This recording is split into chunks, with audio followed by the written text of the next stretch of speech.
A lawsuit in Colorado is trying to keep Donald Trump off the ballot in 2024. We're going to cover that here today on Speechless. Cut for time.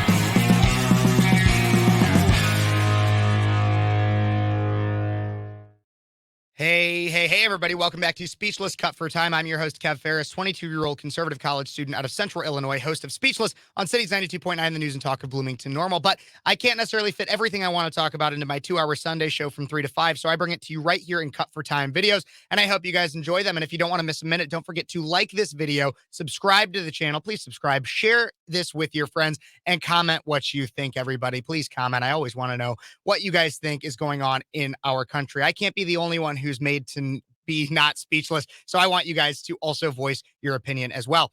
But let's get right on into it. Like I said, a lawsuit in Colorado is trying to keep Donald Trump off the ballot in 2024. Out of the Associated Press, lawyers for a group of Colorado voters on Monday, today, October 30th, focused on January 6, 2021, and former President Donald Trump's role opening a trial that could determine whether the Constitution's insurrection clause bars Trump from running again for the White House. Eric Olson, attorney for the petitioners in the Colorado 14th Amendment lawsuit filed against Donald Trump, claims that Trump has no right to be president and that the Constitution denies him his ability to run in 2024. Let's take a look exactly at what Eric Olson had to say in his statements to the court today. 6 Colorado voters, 4 Republicans and 2 independents, brought this case to ensure Colorado has a fair election among eligible candidates. Trump incited a violent mob to attack our Capitol to stop the peaceful transfer of power under our Constitution. That mob got within 40 feet of Vice President Pence after they chased him from the Senate floor. That mob tried to hurt and kill our elected leaders. And we are here because Trump claims, after all that, he has the right to be president again. But our Constitution, our shared charter of our nation, says he cannot do so. And Colorado law says this court must ensure that only eligible candidates appear on our ballots. Very interesting what he has to say there. But I'm very interested in this case because I want to know what the actual Constitution says, for which he doesn't necessarily reference in that clip. He does talk about it a little bit later, but we'll get to that. First off, I want to go to the Constitution, Article 2, Section 1, Clause 5. No person except a natural-born citizen or a citizen of the United States at the time of the adoption of this Constitution shall be eligible to the office of president. Neither shall any person be eligible to that office who shall not have attained to the age of 35 and been 14 years a resident within the United States. Okay, so the things that qualify somebody to run for president and be president are you got to be a citizen of the United States, either naturalized or born in, or be 35 and be a resident of the United States for at least 14 years. Okay, well, that's not the only thing. That's not really what they're coming after, but I just wanted to be clear that that is what the Constitution says in terms of the electability of somebody. Those are the requirements. Now, there have been some additions in the 14th Amendment, Section 3, which is what this attorney is arguing, is the disqualification from holding office. No person, this is what it says exactly, no person shall be a senator or representative in Congress or elector of the president or vice president or hold any office, civil or military, under the United States or under any state who, having previously taken an oath as a member of Congress or as an officer of the United States or as a member of any state legislator or as an executive or judicial officer of any state to support the Constitution of the United States, shall have engaged in insurrection or rebellion against the same or given aid or comfort to the enemies thereof. But Congress may, by a vote of 2/3 of each house, remove such a disability.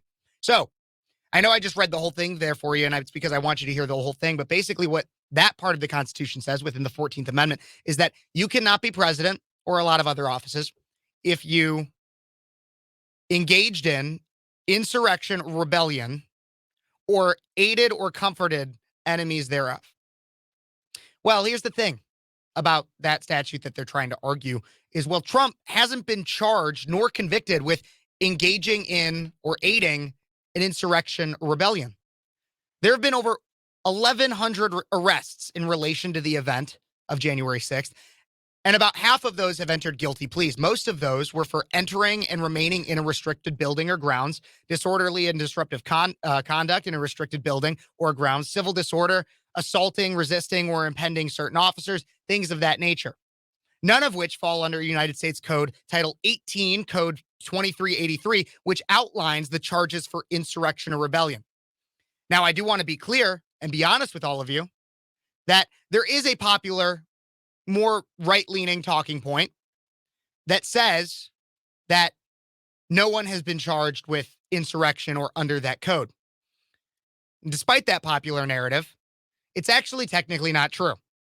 Just me being honest with you. For my research, I have found that 11 individuals from a group called the Oath Keepers were charged, with 4 of them being found guilty under Title 18, Code 2383, which outlines insurrection and rebellion. 4 were found guilty of the thousands that were in attendance and the 1,100 plus that have been arrested, which is still hardly enough for me to call this a full-fledged insurrection, as the media will continue to tell you. But again, being totally honest with you, a small number have been charged, and even smaller been found guilty of insurrection. But the point still stands that Donald Trump has still never been charged or found guilty under this code. His charges related to January 6th, which were outlined in Jack Smith's document or his indictment, are still under Title 18, but stem from sections 371, 1512, and 241. They include conspiracy to defraud the United States and obstruct an official proceeding, as well as conspiracy against voter rights. Once again, this trial against Trump for that indictment, which I still believe to be a weaponization of our Department of Justice, and honestly, I don't believe he's even guilty of those. I've outlined that in other videos, but just my opinion.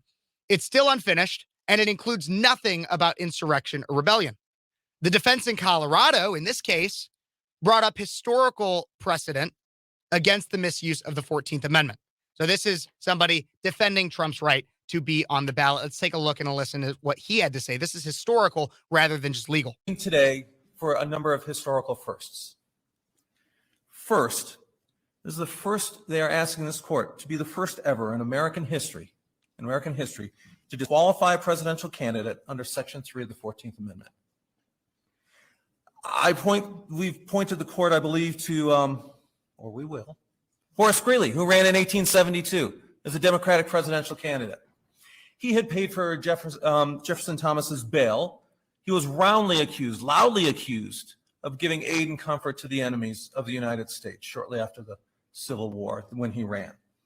Lots of debate on that issue. No one ever once thought of trying to disqualify him from voting. They took their arguments to the people for them to make that decision. Eugene Debs, Socialist Party USA candidate in 4 elections in 1920, ran from jail. He had been convicted of sedition for giving aid and comfort to enemies during the First World War by trying to stop military recruitment. He was convicted of that. He ran from jail. He was never disqualified. No attempt was made to disqualify him under Section 3 of the 14th Amendment. The case of Eugene Debs is often regarded as a low point in American history, a low point when it comes to First Amendment protections, and for good reason. People should be able to run for office and shouldn't be punished for their speech. People should be able to run for office and not be punished for their speech. Absolutely true. And when it comes to Donald Trump, as the historical precedent points out, he has neither been charged of aiding, abetting, inciting in any way for insurrection or rebellion. So not only is the legal precedent on his side, the historical precedent of people that have committed far worse and have been convicted of such, and provably, it speaks for Donald Trump. And again, I've been clear, Donald Trump is not my first pick for president. But this is just another instance of how they are trying to basically ensure a rigged election before it even happens. The sad thing about all of this isn't just people in Colorado going so far as to attempt to remove Trump from the ballot, depriving him and citizens of a fair election. It's not just that, but it's also that I, a 22-year-old college student, can culminate all of this easy to find evidence to show how moronic this entire case is in a matter of an hour or so. What do you think? Do you think that there's merit to this case? Tell me why in the comments. I'm curious.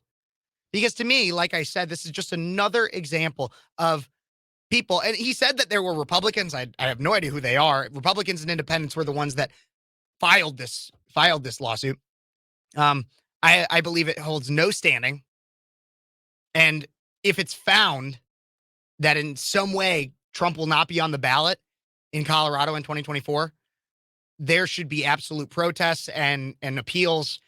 It should honestly go to the Supreme Court because this is just absolutely insane what is going on, everybody. Tell me what you think. Don't forget to like this video, subscribe to the channel, comment what you think, and share this with your friends, everybody. God bless you. God bless America. And until next time, you've been watching Speechless. Go for time.